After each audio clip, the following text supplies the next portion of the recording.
It's Coach Flex here again, and today I want to share something very personal with you. So last night I lost my sister Rensha. She took her own life. And today has been a difficult day, and my heart's broken. And I feel so much pain that she made the decision. But I want to ask you a question. What would you do if you knew you couldn't fail? Would you start that business? Would you fight to get back your health?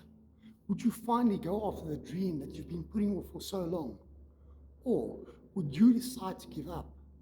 Because let me tell you, there's always a way forward. I learned in my life that sometimes it's not failure that stops us. It's the fear of failure that denies us. 2 Timothy 1 verse 7 tells us, God has not given us a spirit of fear, but of power, love, and a sound mind.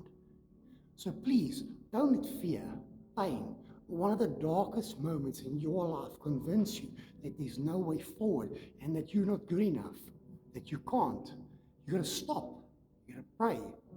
You gotta talk to someone. You gotta ask for help. And you take one step forward and one day at a time. And you may not see a way forward today, but that doesn't mean that there isn't one.